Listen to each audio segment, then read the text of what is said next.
Good morning, good afternoon, good evening, wherever you're listening to this. David Creel. Haven't had one of these in a while. It's going to be a different format where normally on my previous ones, I'm coaching people on the spot. But this came up yesterday during one of my coaching calls, and I figured it was relevant. So here we go. So we have a problem. Okay. Most of the problems stem from the fact that whenever we lay down on our bed, we're generally scrolling on our phone. And we're just going to check social media. Well, before you know it, if you're like me, before you know it, 30 minutes has passed and you've just wasted 30 minutes of your life. And how many times do we use our phones as our alarm clocks? And they've got to be right next to you or you're going to miss something. FOMO is real, people. I used to struggle with this too. So let me tell you what I discovered yesterday during one of my coaching sessions. The guy said, I don't like waking up in the morning. And I said, you don't like waking up in the morning? He goes, well, no, I like waking up. I just don't like getting up. Oh, okay. I said, well, that's different things because, waking up is really beyond your control. Now, more often than not, you're going to wake up until you don't wake up. And then it's too late for you. But that's a story for a different podcast. So we clarified that he likes waking up. He just doesn't like getting up. And I said, okay. So he was complaining about not having enough time in his day and he's all busy. So something kind of hit me when we were talking yesterday. I said, okay, so you like waking up, but you don't like getting up. He said, that's correct. I said, okay. I said, so how often do you hit the snooze button? And he said, sometimes it's one time, sometimes it's 6 times, whatever. And I said, well, in reality, the snooze button, if you don't like getting out of bed, the snooze button allows you to wake up more than once. So something to think about there. Let's think about it. You're asleep, you wake up, hit the snooze button, you go back to sleep or drift off to sleep. You wake back up, you hit the snooze button, you drift back off, back to snooze button, rinse, wash, repeat. So I told him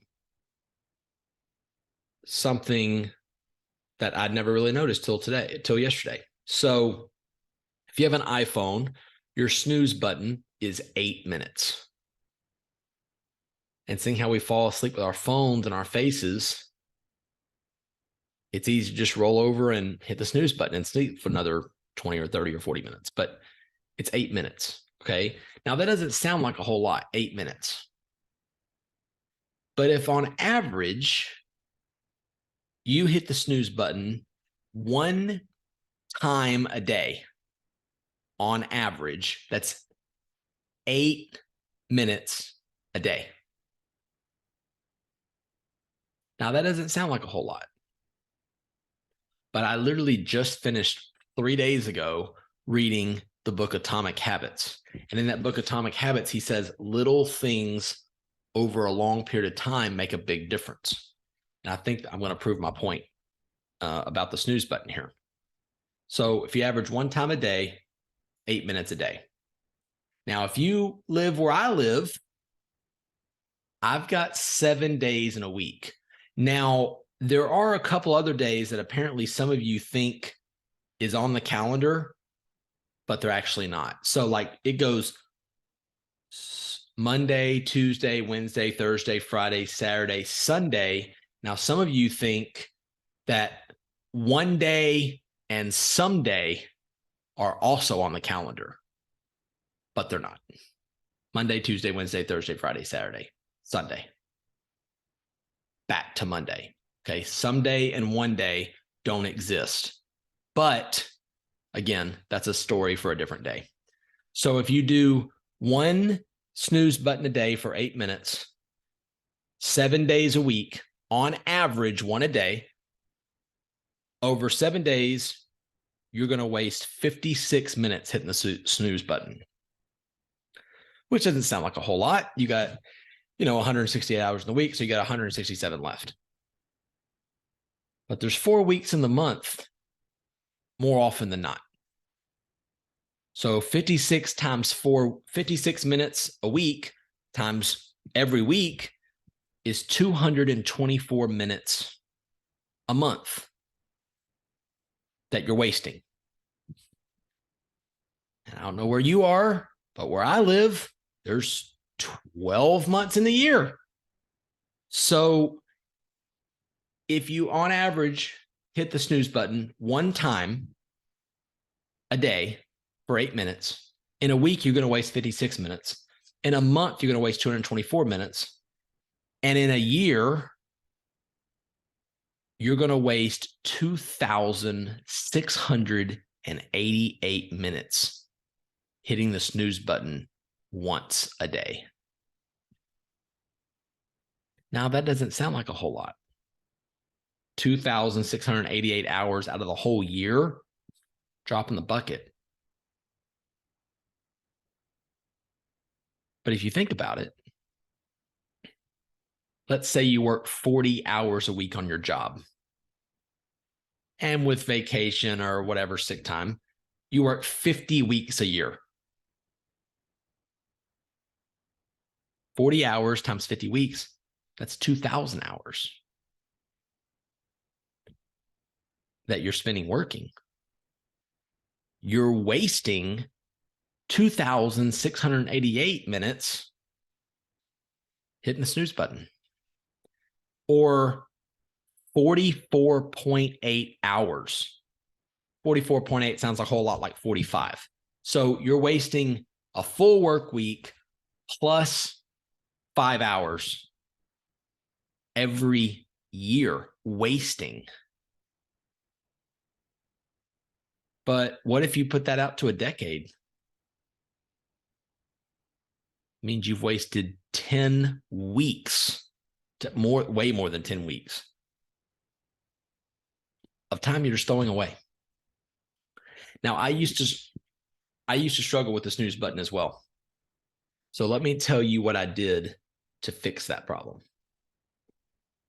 Number one, I do not sleep with my phone right next to me, not even in arm's length. Because if you're like me, I can hear the alarm on my phone. And even if I have to put my arm down and brace myself and reach over and stretch, if I can hit the snooze button without getting out of bed, I'm going right back to sleep. No questions asked. So here's what I did. My grandma passed away 2 or 3 years ago.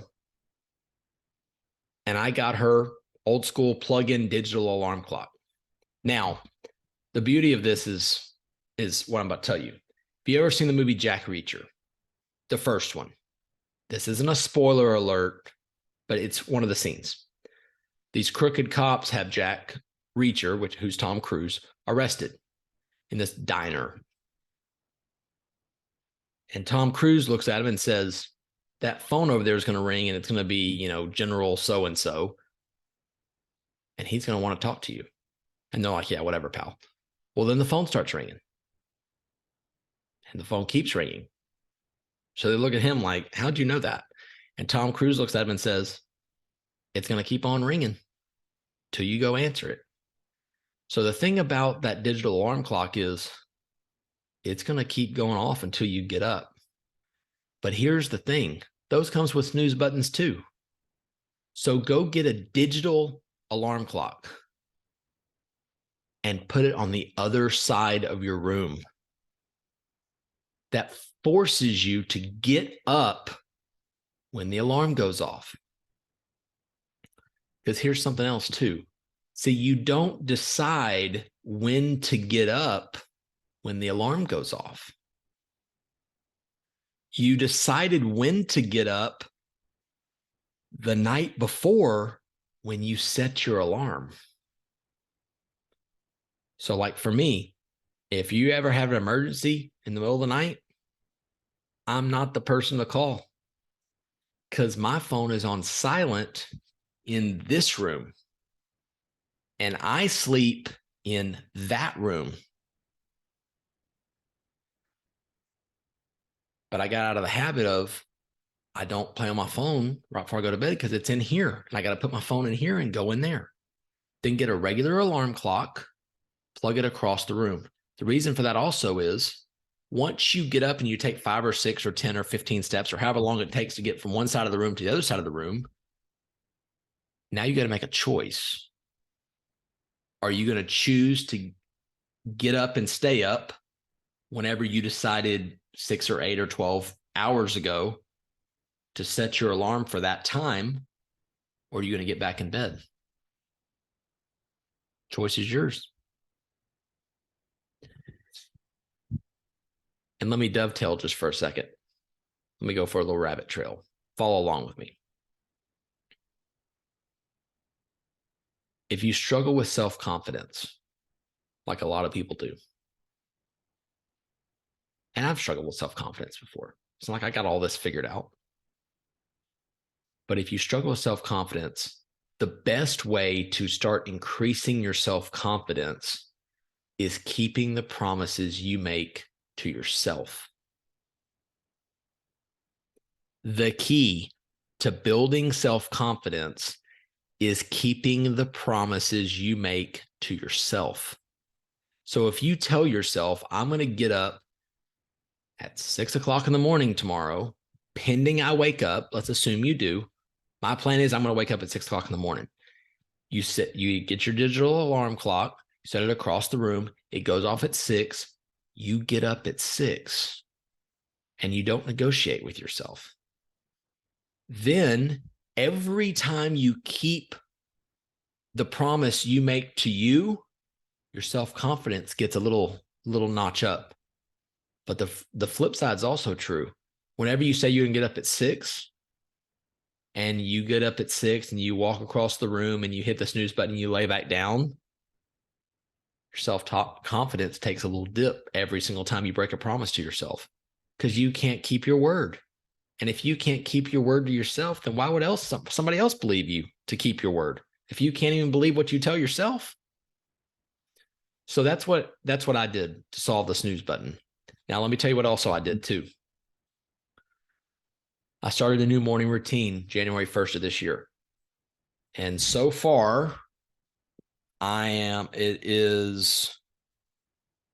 has been 82 days since January 1st or since December 31st. So 82 days into the year. And so far with my morning routine, I'm 82 for 82. I haven't missed a day yet. So same with the snooze button. If I told you you can never hit the snooze button again for the rest of your life under any circumstances, you probably won't even get started because it's too much. You don't want to commit to that much, which is exactly what I want you to feel. I don't want you to commit for the next 6 years or 60 days or 6 days to never hit the snooze button. I would advise you to do what I did with my morning routine. I heard this from people who have been through Navy SEAL, like BUDS, like Navy SEAL training. They said the people that make it through when they get woken up on Hell Week don't think about graduation on Friday or whenever they end. Whenever they get woken up, say on a Monday, their sole purpose in life is just to make it to breakfast. And then after that, their sole purpose in life is only make it to lunch on Monday. Then after that, their sole purpose in life is just make it to dinner because they know they're going to get 3 meals a day. It might be for 45 seconds, but they're going to get 3 meals a day. Then after that, their sole purpose is just to make it to breakfast on Tuesday. So that's what I did with my morning routine. And the same thing you can do with the snooze button because we're addicted to the snooze button. So here's what I challenge you to do. Don't commit for the next month. I'm never going to hit the snooze button again. If you're listening, today's Thursday, March 23rd. So if you're listening to it today, don't even commit to not hitting the snooze button on Sunday. Only commit to not hitting the snooze button tomorrow. That's it. Because then you won't get overwhelmed because you only got to do it tomorrow. Now, here's the key. If you wake up tomorrow and you commit to, I'm not going to hit the snooze button and I'm going to either move my phone across the room or get a digital alarm clock. Another benefit, side note, another benefit of not using your phone as an alarm is because in the morning, the first thing you do isn't going to be go play on your phone for 45 minutes. Something to think about. So let's say you commit, you hear this and you're like, that sounds like a good idea. And my math's right. One time a day, average of 8 minutes, on average, 8 minutes, 8 times 7, 56, 56 times 4 is 224, and 224 times 12 is 2,688 minutes all day. So you're like, let me try that. So you go to Walmart or Amazon or wherever and get you an electronic digital alarm clock, set it across the room. When you go to bed, say, I'm only committing to not hit the snooze button tomorrow. When you set your alarm, you get up when it goes off and you start maybe going to a morning routine or stretching or doing whatever you're going to do. But then if you successfully complete that, don't get the big head. If you can successfully do that, so now it's Friday, you're only committed to not hitting the snooze button on Saturday. That's it. Then after you get up Saturday, you're only committing to not hit the snooze button on Sunday. Okay, so I hope this was helpful. This was kind of a different episode for me, but I thought it was important. And it's really changed how I get up. Whenever I set my alarm the night before, no matter, regardless of how much sleep I've had or whatever, I wake up when the alarm goes off. I get up and go about my day. So if you would like some personal attention about, maybe an area of struggle or a challenge, or you have a goal in mind that you'd like to have some help with, that's what I do. Reach out to me. We'll have a conversation. My website's davidcreel.com. You can easily find me there to get a hold of me. And it would be my gift to you, because I help you build an extraordinary and authentic life by turning the impossible into the possible. And we do that we talk about where you currently are and then where you want to go. And once you get clear on both those, I help you go get whatever it is. I'd love to have a conversation with you. So thanks for joining me, and we'll see you next time. Have a great one.